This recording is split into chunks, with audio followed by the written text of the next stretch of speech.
राधिका बरसाने वारी की जय। राधे राधे। माघ मास महात्म्य अध्याय 8। गुरु वशिष्ठ जी राजा दिलीप को माघ स्नान का प्रभाव बताते हुए आगे की कथा कहते हैं। राजन, एक समय ऋषि भृगु जी के वंश में कुब्जिका नाम की एक ब्राह्मणी हुई। कम आयु में ही वह विधवा हो गई और विधवा होने के बाद वह सांसारिक कर्मों को छोड़कर विंध्याचल महाक्षेत्र कपिल के संगम पर चली गई और वहां जाकर भगवान की भक्ति में लग गई। उस ब्राह्मणी ने अपनी सभी इंद्रियों को जीत लिया। काम, क्रोध, लोभ जैसे विकारों को त्याग कर दान और सेवा जैसे कर्मों को करते हुए अपने शरीर और मन की शुद्धि कर ली। वह प्रतिदिन हवन करके खेतों में पड़े हुए अन्न को बीनकर एक समय भोजन करती। इस प्रकार उस देवी ने अपने जीवन के 60 माघ स्नान पूरे किए और मृत्यु काल आने पर मृत्यु को प्राप्त हो गई। अपनी दान, सेवा और माघ स्नान के कर्मों के प्रभाव से कुब्जिका विष्णु लोक में सहस्त्र चौकड़ी यानी 4000 युगों तक सुख प्राप्त करती रही। उसके बाद वह ब्रह्मा जी के यहाँ तिलोत्तमा के नाम से प्रकट हुई। ब्रह्मलोक में देवी तिलोत्तमा सभी अप्सराओं से सुंदर थी। नाग कन्याएं, अप्सराएं भी उनको देखकर मोहित हो जाती थीं। एक बार ब्रह्मा जी ने तिलोत्तमा को बुलाकर कहा कि पृथ्वी पर सुंद उपसुंद नाम के 2 असुर हुए हैं जो मनुष्यों पर बहुत अत्याचार कर रहे हैं। तुम उनका वध करके संसार को सुख दो।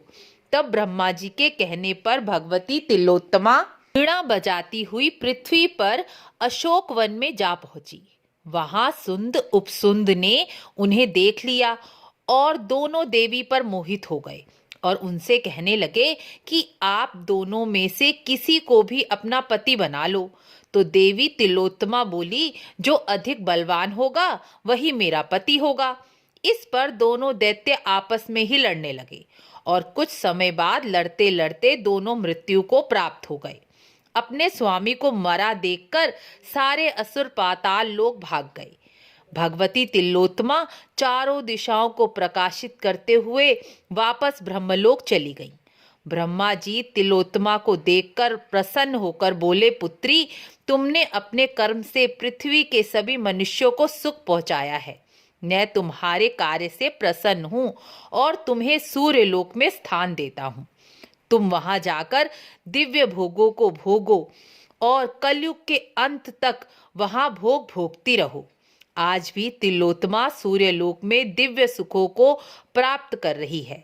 इतना महत्व है माघ स्नान का। जो मनुष्य माघ स्नान करता है वह यहाँ सुख भोग कर अंत में दिव्य लोकों में भी परम सुख को प्राप्त करता है।